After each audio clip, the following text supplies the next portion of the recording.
J'ai quitté la Guinée-Conakry en 2016. La manière dont j'ai quitté chez moi, je pouvais rien retenir. En fait, il y a eu un conflit religieux entre mes parents et moi. Et j'ai choisi le christianisme. Et donc du coup, ça n'a pas plu ma famille, donc j'ai suivi des menaces, des persécutions à l'endroit de ma famille et plus particulièrement mon oncle dans les mains duquel j'ai grandi. Un jour, j'ai été frappé et puis attaché par mon oncle dans la maison, dont ma maman avait eu beaucoup pitié. Donc, mon oncle était sorti me laisser et puis ma maman est venue derrière. M'a aidé à me détacher et puis du coup je suis sorti par la fenêtre et j'ai pris la route et puis j'ai quitté mon village, je suis parti en ville et puis de là-bas j'ai pris un taxi pour le Mali. Je suis venu à Paris ici, donc de Paris je suis arrivé à Mélène. Je suis parti, j'ai fait une demande d'asile à Évry et j'ai été enregistré. Et ils m'ont donné un premier récépissé de mois, ça c'est fini. Je suis parti, j'ai renouvelé, ils m'ont donné un récépissé de 4 mois dont j'avais la procédure Dublin. Donc du coup, je n'ai pas été accepté. Et ils me disent de se retourner en Italie. Et donc du coup, à Kuala là-bas, ils m'ont dit qu'il y a des associations à Paris ici qui peuvent faire quelque chose pour annuler la décision de la préfecture. Donc ils nous ont donné des adresses de venir rencontrer ces associations à Paris. J'ai quitté la Côte d'Ivoire en 2012 suite au décès de ma grand-mère avec qui je vivais en Côte d'Ivoire.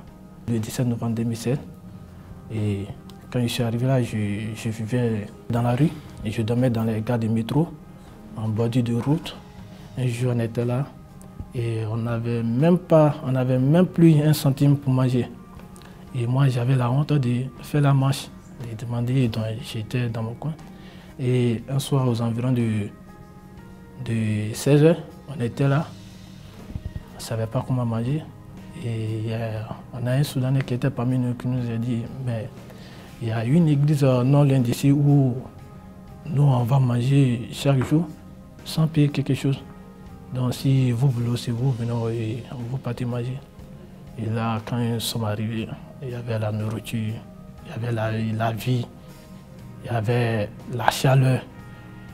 Et c'est là quand je suis parti, je me suis dit, il faudrait que j'explique mon problème à l'association. Peut-être qu'ils pourront trouver une solution pour m'aider.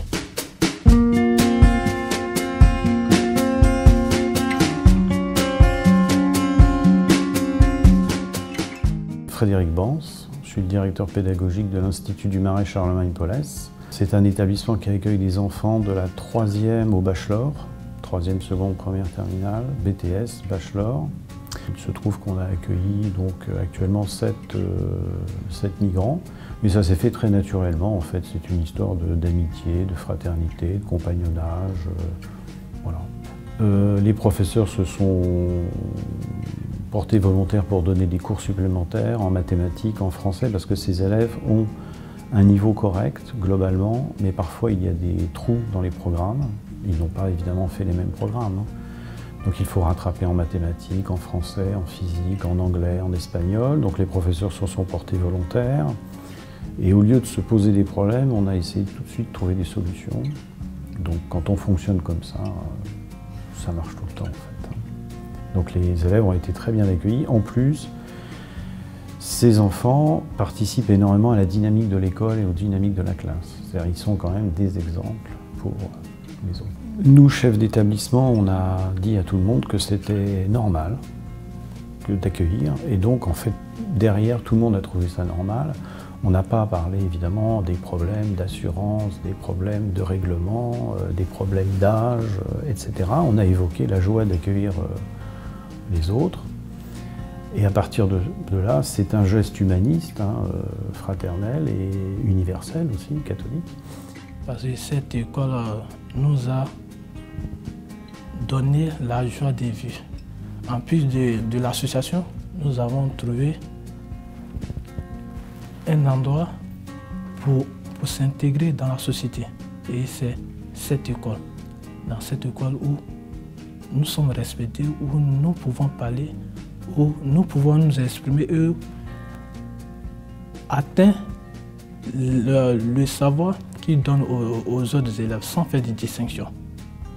Franchement. Et du passage, je remercie beaucoup monsieur le directeur de cette école, M. Bans, qui fait beaucoup et qui continue de faire beaucoup pour nous aussi.